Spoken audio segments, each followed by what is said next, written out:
पाठ वैसे हमारा कक्षा 6 में हो चुका है, ठीक है। आज उसकी पुनरावृत्ति कुछ इस प्रकार से करेंगे कि उसको पुनः एक बार उसकी परिभाषा, उसके भेद, उसके उपभेद, इसके बारे में मैं आज आपको जानकारी दे रहा हूँ। पूरा ध्यान आपका कक्षा में होना चाहिए। बच्चे पीछे वाला अभी इधर ध्यान होना चाहिए। मैं सवाल पूछूंगा कहीं से भी, उसका जवाब आपको आना चाहिए, ठीक है। संज्ञा के बारे में अब तक आपने क्या जाना है ना, यहाँ बगैर देखे बताने की कोशिश कीजिए, क्योंकि मैं यहाँ खड़ा हो जाता हूँ, है ना। बताओ संज्ञा किसे कहते हैं, कौन बताएगा? हाँ, किसी व्यक्ति, प्राणी या वस्तु के इससे हम उसे जाना जाता है, इसे संज्ञा कहते हैं। हाँ, और कुछ अलग बताना चाहोगे? किसी व्यक्ति, प्राणी, वस्तु, स्थान, भाव के बोल को संज्ञा कहते हैं। वेरी गुड, वेरी गुड, काफ़ी है। किसी व्यक्ति, वस्तु, स्थान अथवा भाव, इसका बोध जिन शब्दों से होता है उसे संज्ञा शब्द कहते हैं। यहाँ की परिभाषा क्या कह रही है? किसी जाति, द्रव्य, गुण, भाव, व्यक्ति, स्थान और क्रिया आदि के नाम को संज्ञा कहते हैं। जैसे पशु जाति, सुंदरता गुण, व्यथा भाव, मोहन व्यक्ति, दिल्ली स्थान, मारना क्रिया। ये सारी चीजों का जहाँ हमें ज्ञान प्राप्त हो रहा है या बोध प्राप्त हो रहा है, उसे क्या कहते हैं?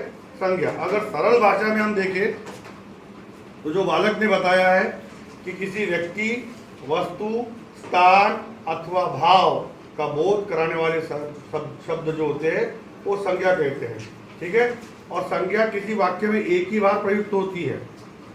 बार बार अगर वही नाम अगर बार बार बोला जा रहा है तो उसके स्थान पर सर्वनाम का प्रयोग होता है। सर्वनाम का जब पाठ पढ़ेंगे तब हम आपको बताएंगे, ठीक है। अब आगे हम इसके भेद एवं उदाहरण की चर्चा करेंगे।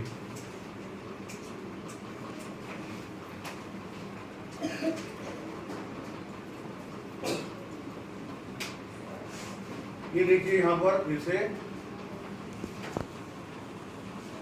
यहाँ भी वही बताया है जो अभी हमने परिभाषा देखी है।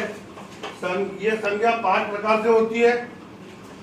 पहला है व्यक्तिवाचक संज्ञा, दूसरा है जातिवाचक संज्ञा, तीसरा है समूहवाचक संज्ञा, चौथा है द्रव्यवाचक संज्ञा और पांचवा है भाववाचक संज्ञा। इसमें से हमको प्रमुखता से 3 ही पढ़ने हैं: व्यक्तिवाचक, जातिवाचक और भाववाचक संज्ञा, ठीक है। एक एक करके हम उसकी परिभाषा देखेंगे, उसके उदाहरण देखेंगे।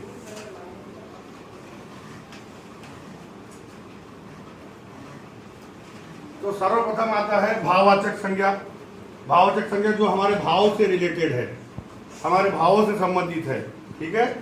तो इसलिए जिस संज्ञा शब्द से पदार्थों की अवस्था, उसका गुण अथवा दोष, भाव या दशा, धर्म आदि का बोध हो, उसे भाववाचक संज्ञा कहते हैं। यथा, यथा मतलब जैसे, यथा मतलब जैसे बुढ़ापा, मिठास, बचपन, मोटापा, चढ़ाई, थकावट इत्यादि।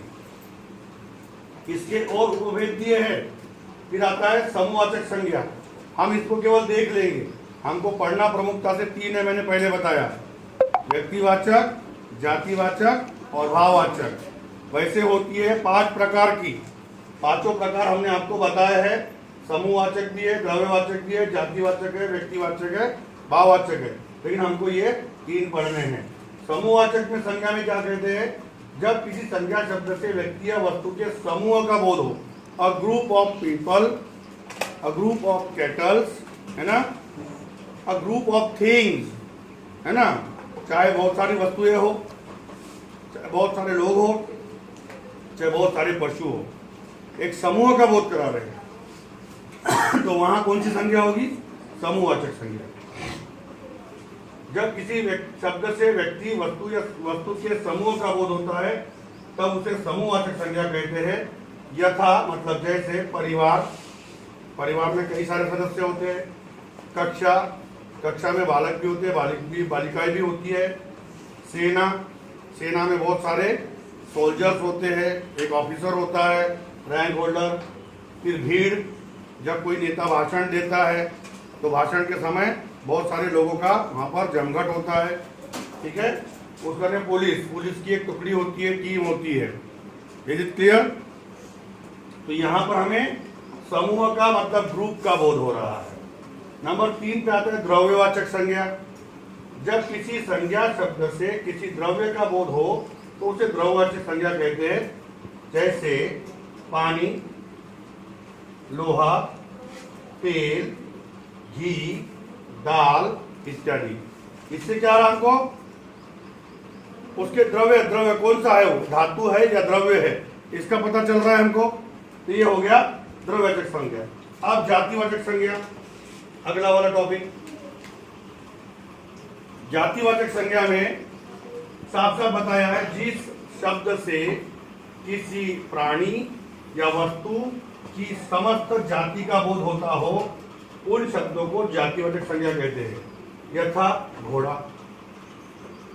कई सारे घोड़े होंगे, अरबी घोड़ा होगा, काठियावाड़ी घोड़ा होगा, ठीक है ना, वो खड़े होंगे कहीं, तो हमको उसके जाति का हमको समझ में आ रहा है कि ये घोड़ा प्रजाति का प्राणी है, ठीक है ना, तो हमको उसके जाति का बोध हमको वहाँ हो रहा है। फूल, अनेक प्रकार के फूल होते हैं। हमें बाल्यकाल से बताया गया कि इसको फूल बोलते हैं, इसको पत्ती बोलते हैं, है ना, इसको उसकी शाखा बोलते हैं। जहाँ पर इस प्रकार से उसको द्विशाखा बोलते हैं। हमको पता चल रहा है कि इसकी जाति क्या है, ठीक है। मनुष्य, है ना, प्राणी अलग होते हैं, मनुष्य अलग होते हैं, ठीक है। तो ये मनुष्य, वृक्ष अलग अलग प्रकार के होते हैं। हमको पता चलता है कौन सी जाति का कौन सा वृक्ष है, इसको वृक्ष कहा जाएगा क्योंकि ये बड़ा है। तो ये जातिवाचक संज्ञा। अब व्यक्तिवाचक संज्ञा, जिन शब्दों से किसी विशेष व्यक्ति, स्थान अथवा वस्तु के नाम का बोध हो उसे व्यक्तिवाचक संज्ञा कहते हैं। यथा जयपुर, दिल्ली, भारत, रामायण, अमेरिका, राम, श्याम, अफ्रीका इत्यादि। यानी किसी व्यक्ति का नाम या किसी गांव का नाम या किसी स्थान का नाम, ये क्या आएगा व्यक्तिवाचक संज्ञा में, ठीक है। क्योंकि परिभाषा क्या बोल रही है हमें?